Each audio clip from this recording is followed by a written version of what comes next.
You go through so much, right? I've been cut 5, 6 times, right? Being a starter, going back to the practice squad, starting on defense, making plays, to getting cut again. You go through every emotion. Coming off the year I had the year before with like my mother passing and me dedicating everything to her, then making the 53 for the first time this year, then making a Pro Bowl, then becoming all pro. Like, I mean, like, that's the stuff you see in movies, man. Like, legit. Commanders Pro Bowler Jeremy Reaves is a comeback machine. And how 5-0. Apparently there's nothing that can keep this fella down. From a broken back all the way to the Pro Bowl, this story just keeps getting better. And if you don't know the story, well, allow me, Shazier, and Jeremy himself to fix that for you. We got Mahomes and the Kansas City Chiefs back in the Super Bowl for the third time in 4 years, and Tom Brady has officially retired. Or did he? We're going to talk about that possibility later. From Wondery, I'm Ryan Shazier. And I'm Dave Damashek. Nice pregnant pause there, Shazier. And this is Don't Call It a Comeback. Don't call it a comeback. I've been waiting on this moment my whole life. Can't call it a comeback. Everybody to your feet, make arenas rise. Yeah, I'm saying from the left to right, we get it on tonight. We do it all, but we don't back down. Just give me one shot, one chance, I'ma take it. Fixing up the game, but these records I keep on breaking.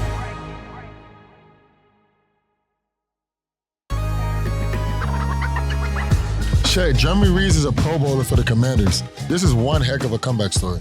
Yeah, it is. But which one are you talking about? Should we start back in his junior year of high school in Pensacola, Florida, when he was dominating all of that state's football and getting big-time D1 offers until he broke his back in his senior year and top programs wondered if he'd ever be the same player?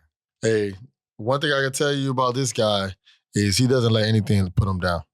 No, indeed. Big-time programs, though, stopped calling, so Jeremy wound up going to the University of South Alabama, where he was the Sun Belt Conference Defensive Player of the Year in his senior season, but still went undrafted in 2018. So Reaves signed with the Eagles as an undrafted free agent, but was waived on the last day of training camp.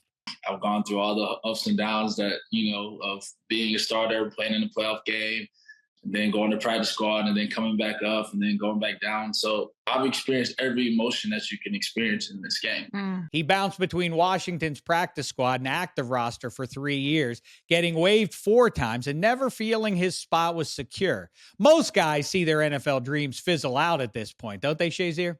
Yeah, a lot of guys, after they get cut a few times, they don't think that the NFL is the calling for them anymore. But man, the great ones stay along. James Harrison got cut a few times. Jeremy Reaves got cut a few times. And now, they're both Pro Bowlers and all pros. It was like Geno Smith said. He might have been called out, but he didn't pick up the phone. Either way, when Jeremy's career couldn't be more in flux in 21, his mother passed away. And at that point, Jeremy considered walking away from football for good. But instead, he used grief as motivation and came back even stronger. I needed something to keep me going. And I know my mom would have wanted me to keep going. And so just, putting my best foot forward every day, trying to honor her the best way I can. This season, Reaves turned himself into the Commanders' special teams ace. And now Jeremy's going to be featured at the Pro Bowl as the NFC special teams honoree. And his coaches knew it would be special when he found out. Check this out. Congratulations. You're the Pro Bowl special teams guy. You're the starter. You earned it, young man. Everything you've done, and I know your mom would be proud. Great moment. And the accolades have not stopped since. Jeremy is finally getting recognized for his years of hard work. Jeremy Reaves received another honor today, voted by the sports writers to the AP All-Pro team. He was already named to the All-Pro by his fellow players and will play in the Pro Bowl. And with no further ado, here he is, Washington Commanders' first team All-Pro special teamer, Jeremy Reaves. How are you, Jeremy?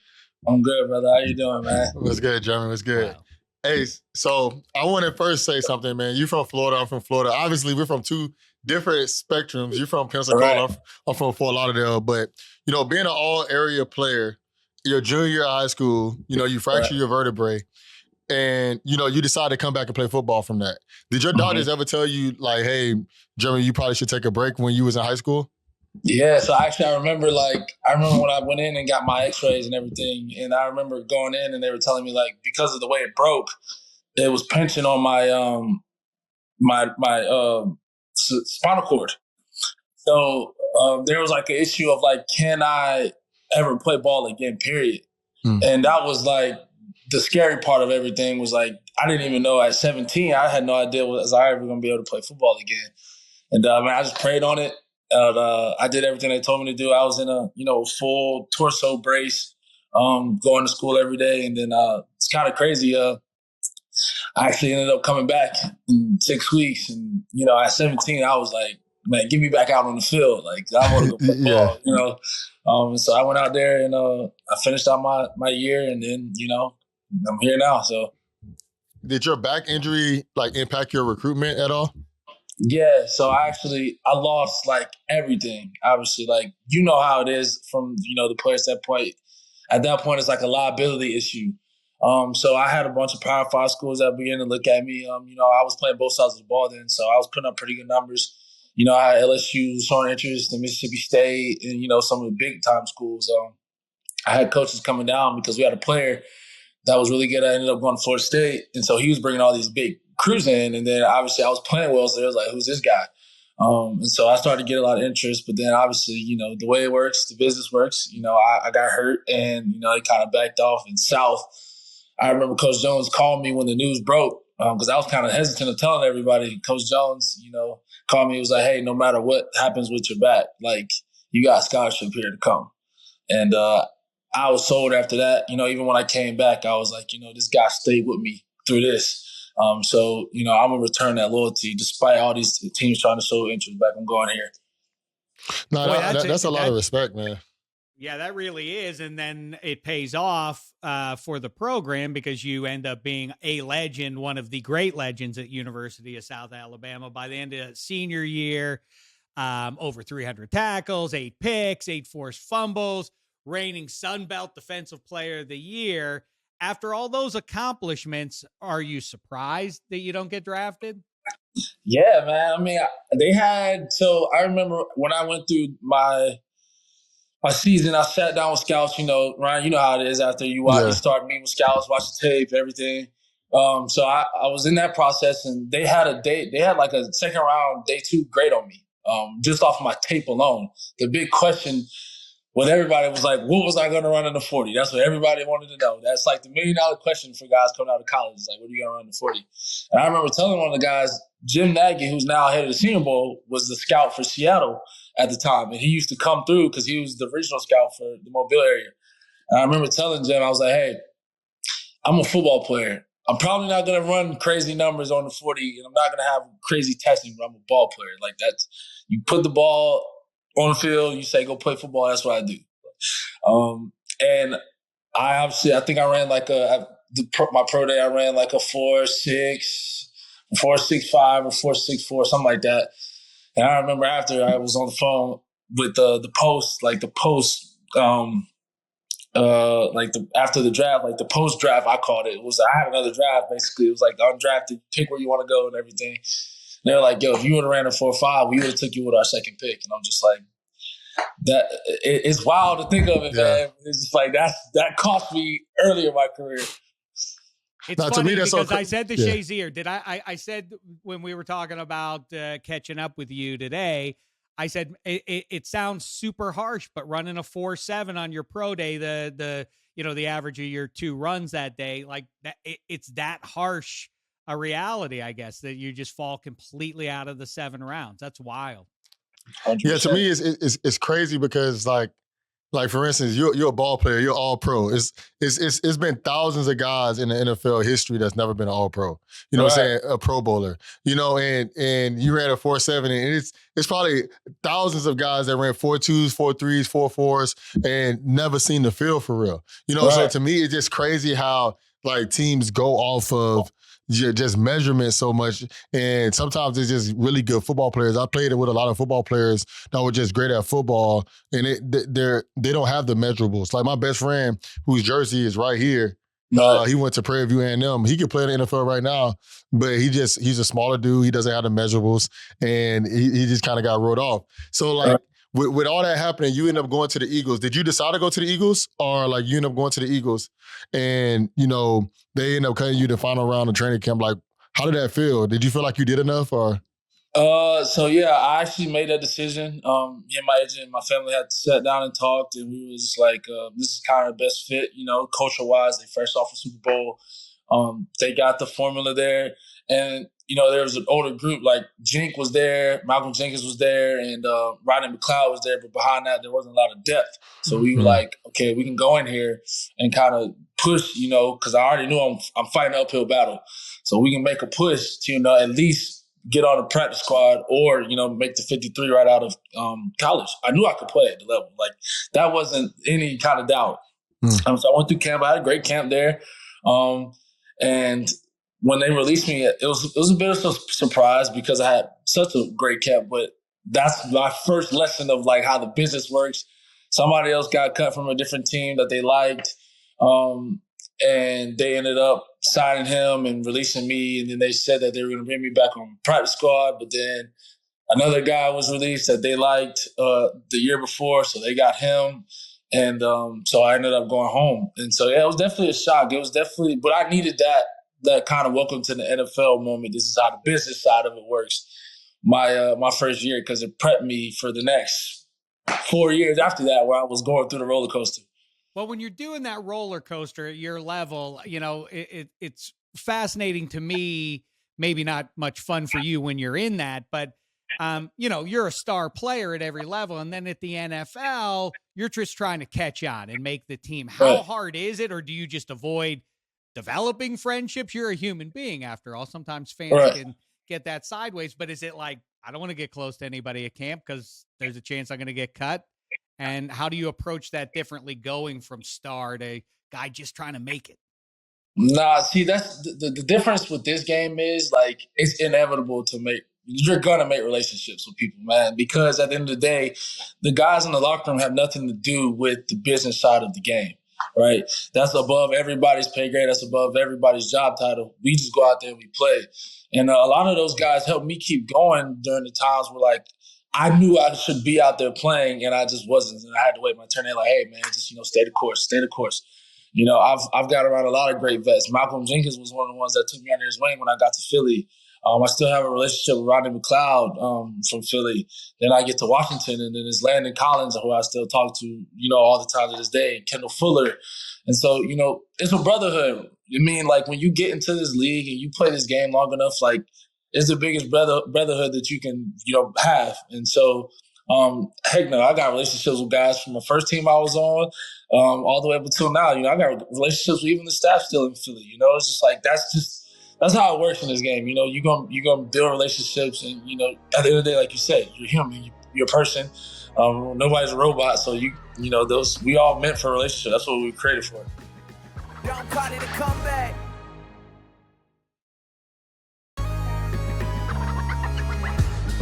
Hey, Jeremy. So Dave is gonna get mad about this one. That's why so many people jersey swap, because all the relationships that you build. Dave's not a big jersey swap guy. He doesn't like the it. timing. I argue it. Don't do it on the field. Fans, we want to hate the opponents, and then you guys start hugging each other after the game. Just do that out of the sight of the fans. We have to delude ourselves to believe that these are our arch nemesis. You understand that, right?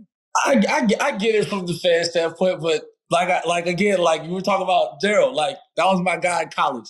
That was my brother in college. He played in Seattle. We were playing him in a big game. What was that, last year or the year before? For division, being up in the division playoff hunt. But that's my brother, though. First and foremost, that's my guy. That's my family. We kind of went through the muck of going through South together. And so when you get those moments, I don't know how long, if anybody knows, I don't know how long I'm going to be playing this game, and I don't know how many chances I would have to get his jersey and have that moment on the field where it's like, man, look, we got to the pinnacle of what we wanted to do. We talked about this in college. We grinded it out. Now we're here. That's a moment, for his family, my family, our school. And so I get it from the fan standpoint. From the player standpoint, though, it's way deeper than just wins and losses. Well, listen, I understand. Yeah, listen, I'm a grown up by age, but I'm arrested in my preteen years when it comes to watching other people play sports. But as far as that goes, talking about that age of being a teenager and everything else, is the NFL locker room kind of like high school with cliques? You kind of touch on Malcolm Jenkins, who's a peach of a human being.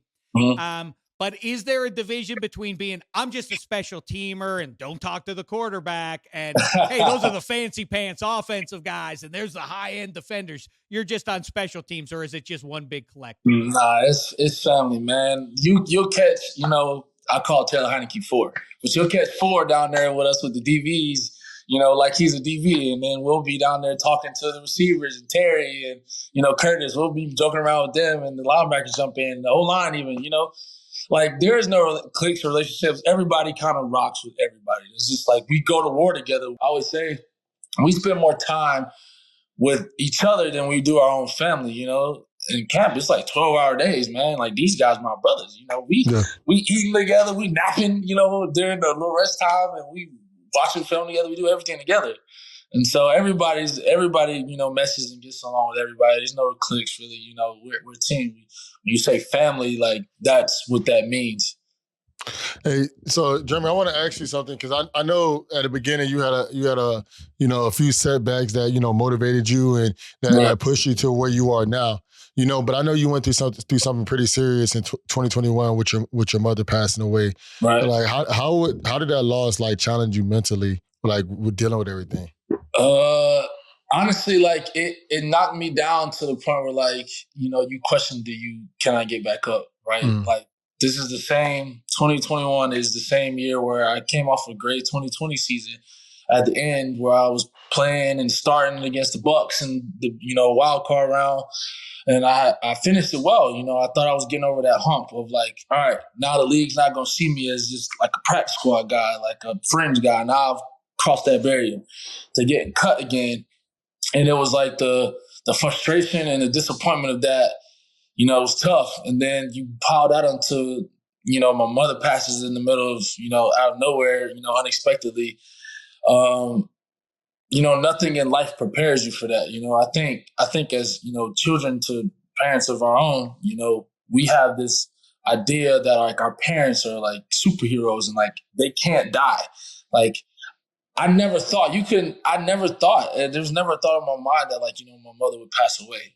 There's this idea that I've seen her get through so much that it just she's always going to come out on the other side of things, And the reality of it is we all have a date, God sends us here and one day we have to return home. And so it was the most challenging thing I've been through in my life, because at the same time I was dealing with that, I had to put the mask on and come back to work and go about my business, because at the same time I have a job to do and my team needs me just as much as my family does. So, man, it challenged me a lot. It challenged me mentally, physically, spiritually. I went through a lot where I questioned God. I questioned why. I try to do everything right. I try to be a good person. I try to, treat people well. I feel like I just all this keeps happening, and my mother was one of the biggest supporters I had outside of my father. And so it was the good thing that's there that's not there anymore. Why did you have to take that? You go through the human side of me, went through every emotion you can. But, my spirit, was the thing that my mother gave me and was given to me. My God was you keep going, you just keep fighting, you keep digging. And that's what I did, man. I put my hard hat on and I thought of my mother and I dedicated, everything from this point on is going to be for you. That's what I was going to ask you is, I know it's a deeply personal thing, obviously, but do you ultimately get to a place where she becomes a motivating factor for you, that she becomes with you, she's on your shoulder every step of the way as you go forward? 1000%. I always pray before the game. I pray to God first, and then after my prayer, I say, hey, Mom, we going to war for you, be with me. And that's what I say every game. And so that's the mentality of when I'm tired or when, it might not be going my way or I'm playing double duties of defense and special teams and it's just a lot. All right, Mom, come on, come on, babe. Come on. That's that voice in my ear I can hear it telling me keep going. So yeah, definitely. So I could definitely tell that this year you were playing for something. you know, Right. and you know, we all seen the video of Coach Rivera telling you Right. that you made the Pro Bowl. In Right. that moment, like what was on your mind? Like what were you thinking?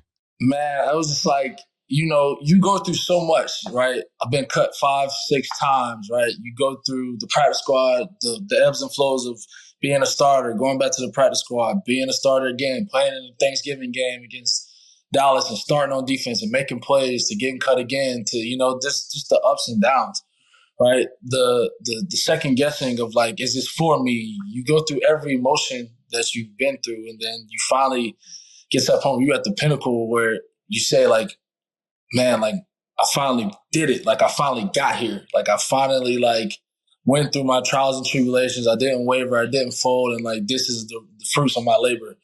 And it was just like, man, like you couldn't like write that up any better. Like, I mean, like coming off of the year I had the year before with like my mother passing and me dedicating everything to her, then making the 53 for the first time this year, then making a Pro Bowl, then becoming all pro. Like, I mean, like that's the stuff you see in movies, man. Like legit. Like, so I was a wreck, man. I thought about my mom. You know, I thought about just wanting to call her and hug her. Like I could see her like smiling, and that's what just kind of like sent me over the edge, just because like you work so hard for that moment, man. You've been through everything that a player can go through in the game, and like to get that moment and to be able to say like I earned that, like that.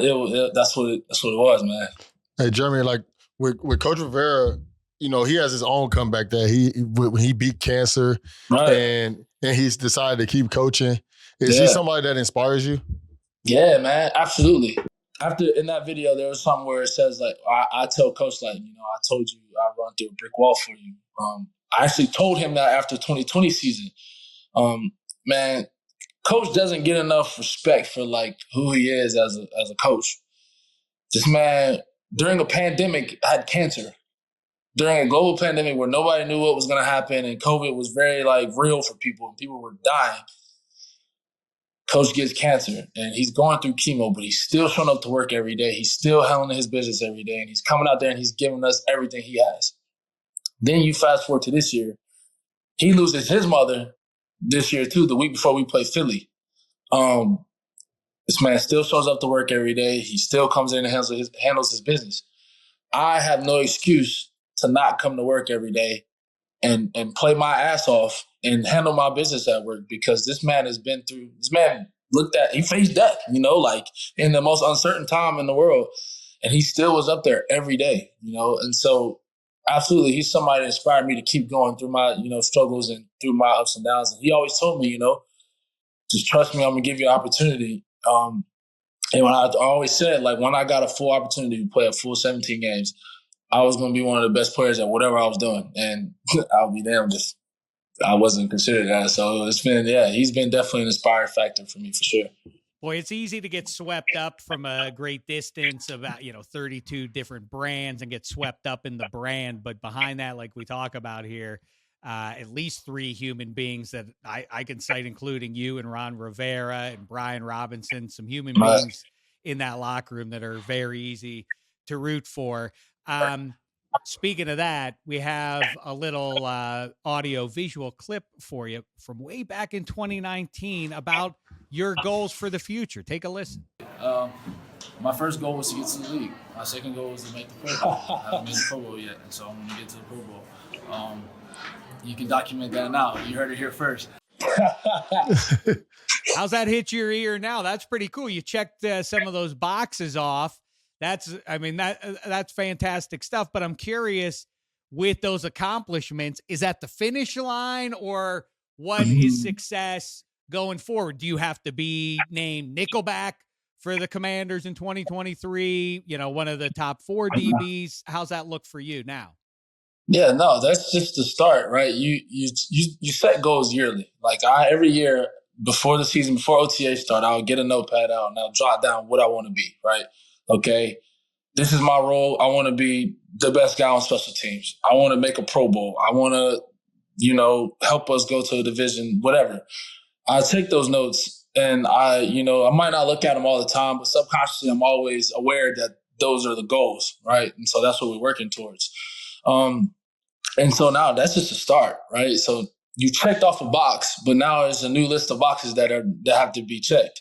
And so, when the time comes, I'll jot down those. It'll be, I want to play on defense. I want to be a starter on defense. I want to make a Pro Bowl as a defender. I want to, win a Lombardi. I want to, you check those off, and that's what you work towards. And so I just checked off one group of boxes, and now there's another group of boxes that'll come that'll need to get checked off. So that's just a start. Excellent stuff. Can I make one request, one critique? See if you can get in the ear of Rivera or otherwise. You need a stripe on those pants. Those white pants without any stripe don't look right to my eye. Look, I know it's kind of they had to grow on me a little bit, just like the plain Jane white. I didn't even have those in college or high school. So it definitely had to grow on me. But I mean, when we wear the solid, so if we go all burgundy or all white, it's a clean look because it's simple. But the black jersey's clean too. The black ones are clean. Yeah, the all black. Yeah, that's fire. The all black fire. They did a thing with the all black for sure. I don't know about all that, but I'm a big fan of yours, Jeremy Reaves. Before we get you out of here, anything you want to shout out here while we got you on a microphone? Yeah, I just want to, shout out my teammates. I appreciate you guys always for keeping me going. And, there's all these honors and accolades are just as much as you guys as it is, mine. It takes a village, and you guys have been my village to help me get where I'm going. And, so I can't, accept all this stuff without, saying, thank you guys for being the best special teams unit in the league, and my coaches, my family. And I appreciate you guys, having me on today. I appreciate it. Thank you. No, I appreciate you for being on, man. Your story's incredible, what you've been through. And the thing is, I really love how, you was one of the best in high school. You got overlooked, and you proved everybody wrong and say, hey, I'm a guy. I'm a football player. And you worked your way up to being one of the best in the league, So, I think these stories are the ones that really matter in the league. So many people are so fascinated by, first and second rounders, and I know I was blessed to be one of them. But, the stories like yours are the ones that make the league what it is, man. So I really appreciate you. No doubt, brother. I mean, just as much as just as much as this, but you got to go through the test before you had a testimony, man. That's just the reality of life. So, we give on our battles, so we can come out on the other side and say, yeah, I did it. God was with me. Yes, sir. Well, come back on the other side of this offseason and let's get an update on what is now your incomplete story. It's a great one. To this point, we look forward to the upcoming chapters with you on the Commanders or otherwise. Thanks so much for the time, Jeremy Reaves. Absolutely. Thank you, my man. Appreciate you, man. Yes, sir. There he goes. And next up, which AFC North team's going to make a comeback to the playoffs next season? I have a feeling I know who Ryan Shazier is going to be. Don't call it a comeback.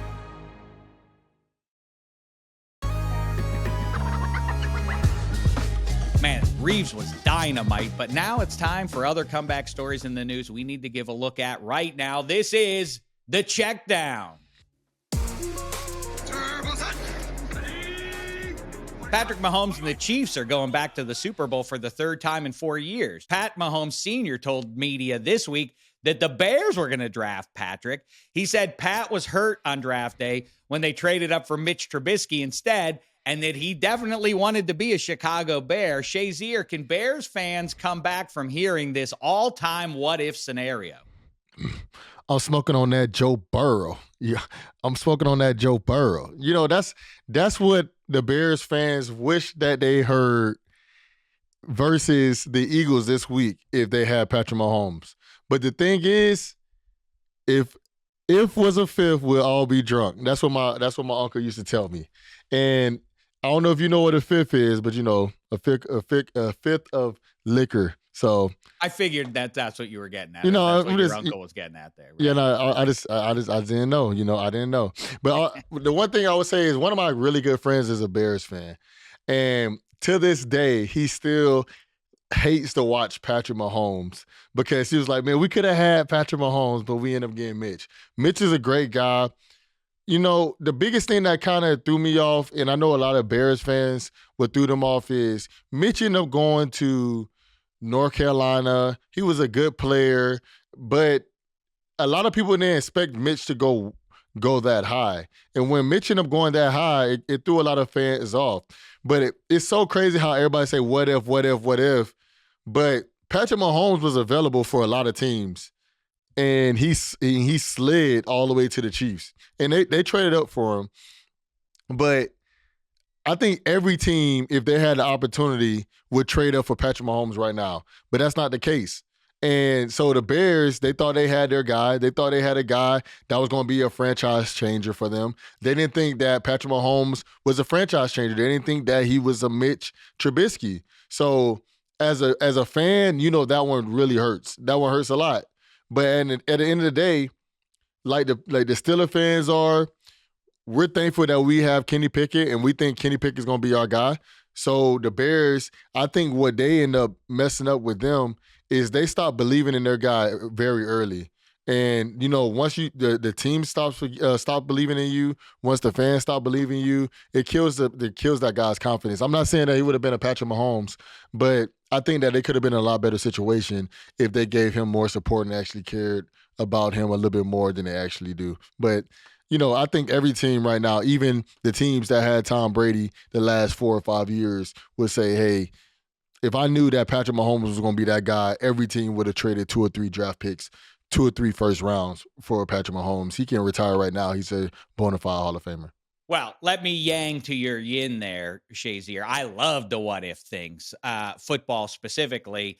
And I do think there's a fair amount of rewriting of history to this point. It's because Patrick Mahomes, maybe it's a little bit of a paradox, kind of like Tom Brady. I don't think you could have just dropped Brady or Mahomes into any football situation and they would have thrived on this level. If you put Mahomes on that Bears team in that situation, there's no guarantee that he is the Patrick Mahomes we know now. So they would have made him start early as well. He would have started early. He got to sit behind a quarterback who's not going to make it to the Hall of Fame, but somebody that's right on the edge.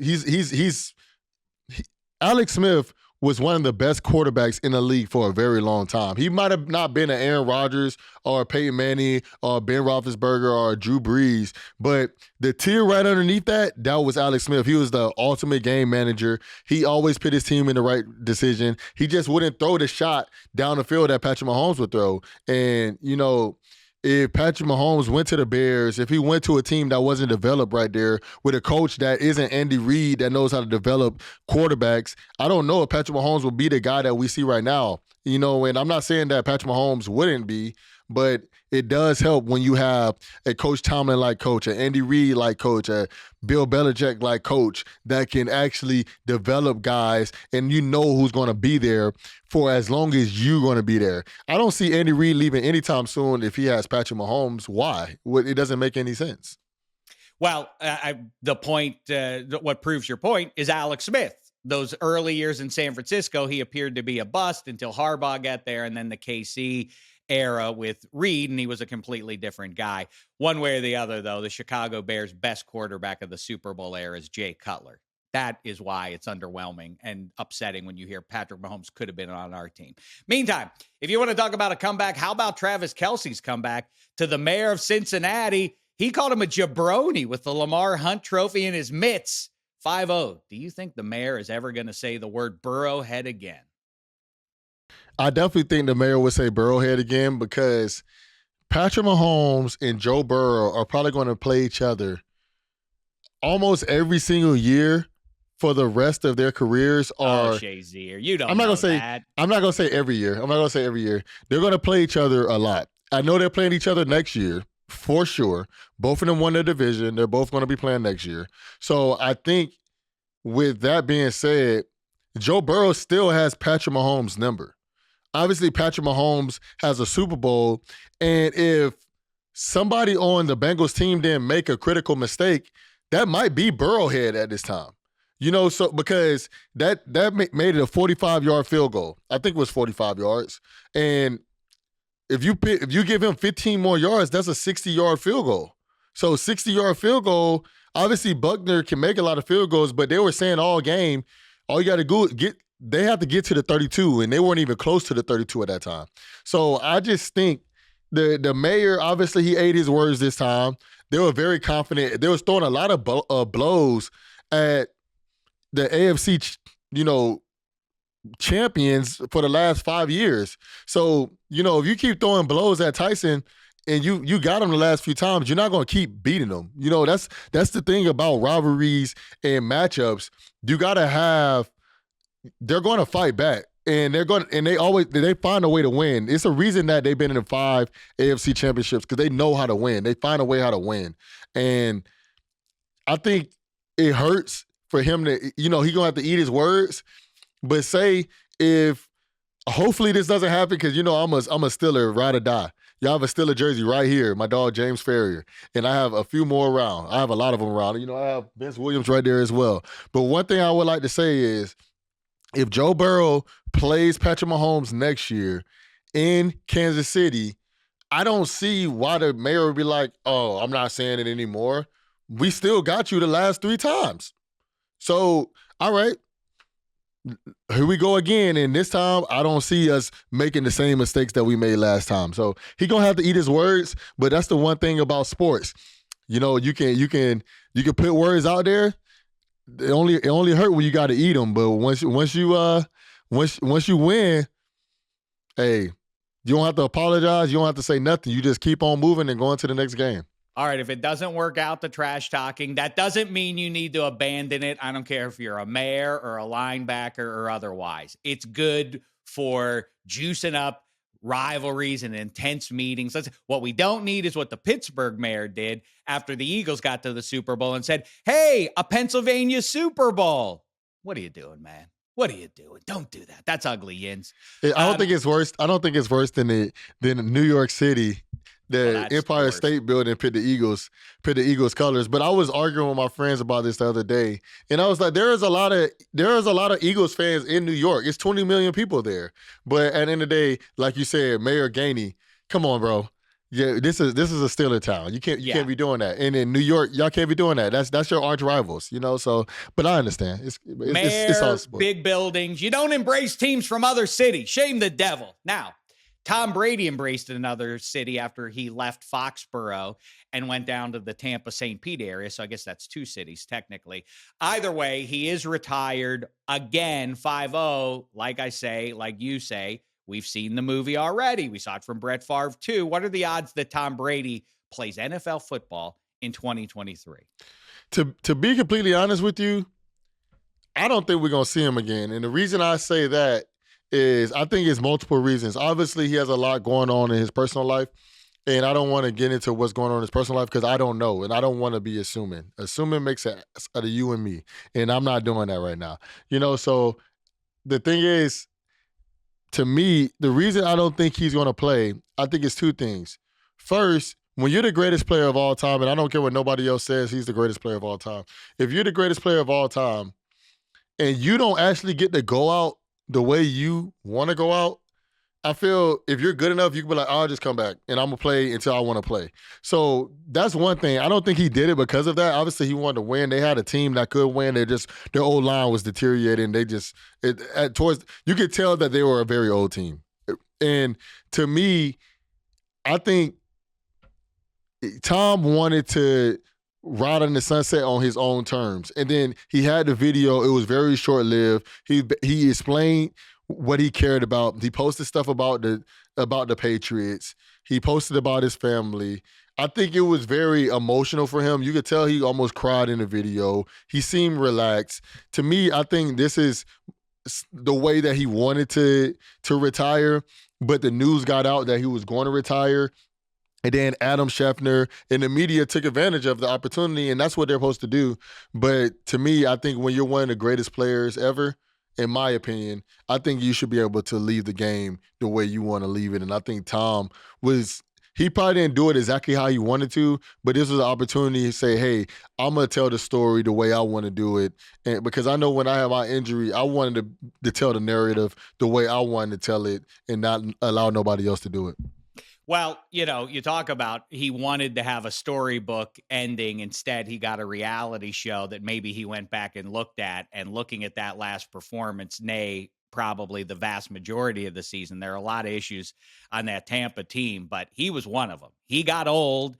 Finally, Father Time got him. Listen, he fought him off longer than anyone else in the history of pro football. Congratulations on a great career. But I think that the reality probably hit home. Like, yeah, I ain't Tom Brady that won all those Super Bowls even just a couple of years ago. Dave, but the thing is, I could say Tom, he could have still went to a few teams this year and possibly won a Super Bowl. I think with Miami, that would be possible. Yeah. So he could have went to possibly Miami. He could have went to the 49ers for sure. Like next year, he can go to the 49ers. They could possibly win a Super Bowl. He can go to the Raiders. I'm not really a big fan of their coaching, but he understands their coach. And then he also can go to the Jets. They have a defense. They have a team that's ready to play. And they just need somebody that can distribute the ball, not make Patrick Mahomes, Joe Burrow, Josh Allen, and I'm going to even do this one for AG, Jalen Hurt throws. We just need him just to manage the game, Alex Smith it, and Tom Brady could win with one of those teams. Yeah, maybe Nashville would have been a good fit too. Either way, all the best, Tom Brady, as you go forward. I wouldn't say it was fun to watch you. It was unprecedented, and I don't just mean in the rear view. I cannot imagine anybody doing what he did with that team, with that Patriots team, and then with the Bucs team. I can't imagine anybody having that level of success, even as we watch Patrick Mahomes at age 27 here. Sean Payton has come back to the NFL as we expected, but his landing spot is perhaps less than desirable in the QB league here. 5-0. Are you surprised that Payton took the Broncos gig instead of one of the other available jobs out there? So I want to ask you to do me a favor. Can you tell me the teams that all had vacancies at coach right now? By the time Payton took the gig, the Houston Texans, they immediately filled with Ryans. Payton had first dibs on everybody. I know I know what everybody say. Oh, this is our guy.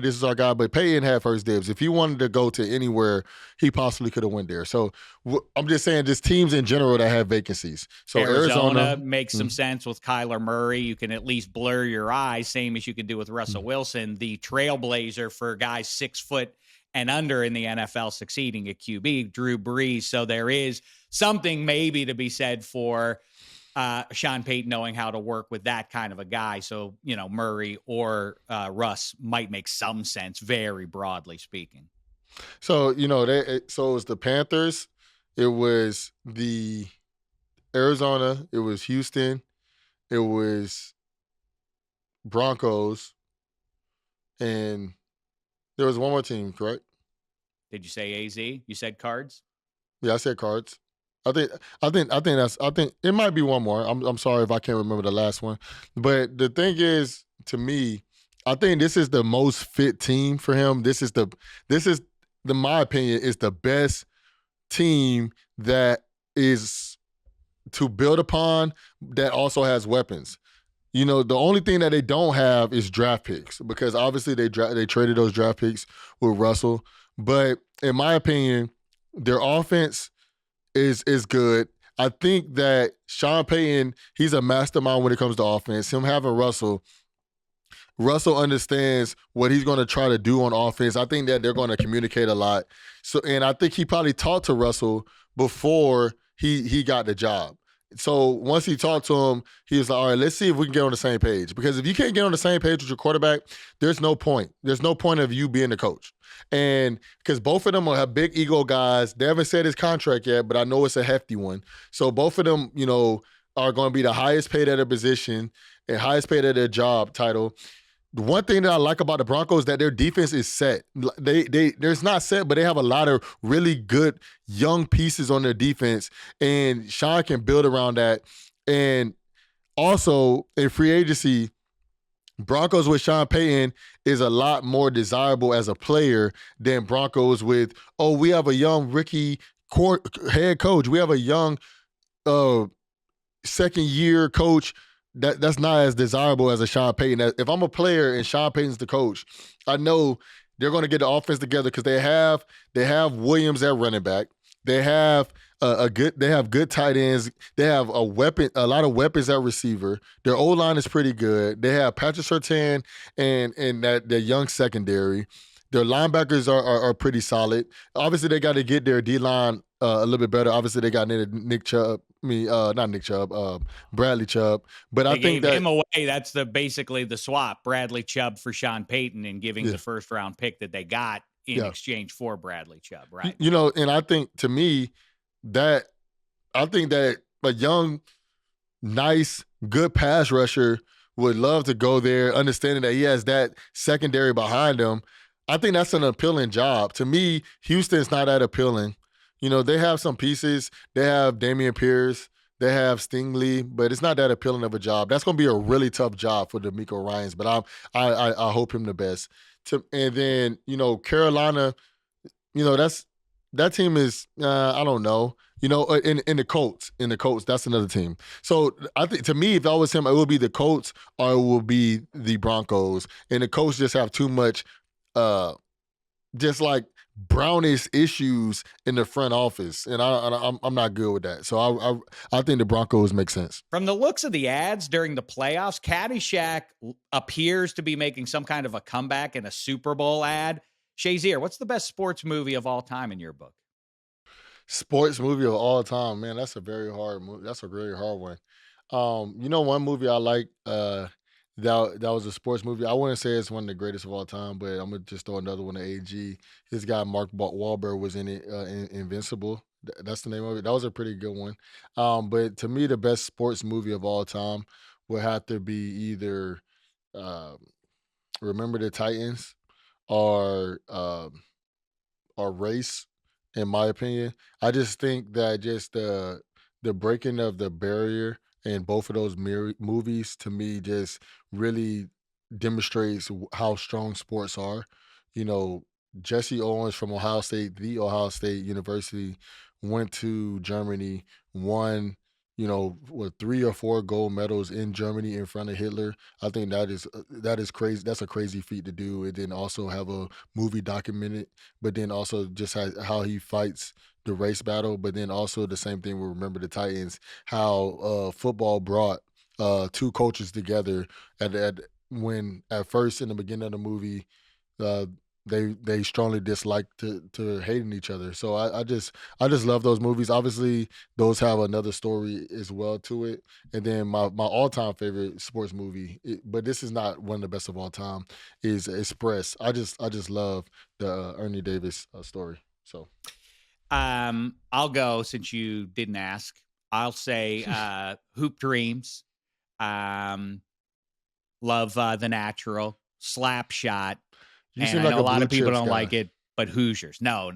I don't like that. In fact, I'm an Indiana University graduate, so I was offended by Bobby Hurley putting on the Hoosier red and Bob Knight coaching up some of those old Duke players. It was very confusing for my eyeballs. And some of those guys were on Nick Nolte's team. Now you're upsetting me. I have to cut it off. And I'm also upset because you didn't even say, you know what, Dave? When you're right, you're right. You told us that no rookie QB was about to get his team to the Super Bowl, and by hook or by crook or the hit from Hassan Reddick, that streak persists now 57 years. I thought the Eagles were going to win too, though. I just didn't say what you. I want my credit. I just didn't say what you said.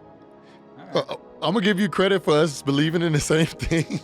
Yeah, that's right. That's how I am. I'm vain. Get used to it, 5-0. But either way, that's it for this episode of Don't Call It a Comeback. Hey, make sure to follow, rate, review the show on wherever you're listening. Check us out on YouTube on the Wondery channel, and make sure to hit the subscribe button so you don't miss an episode. See you all next week. Don't call it a comeback. I've been waiting on this moment my whole life. Can't call it a comeback.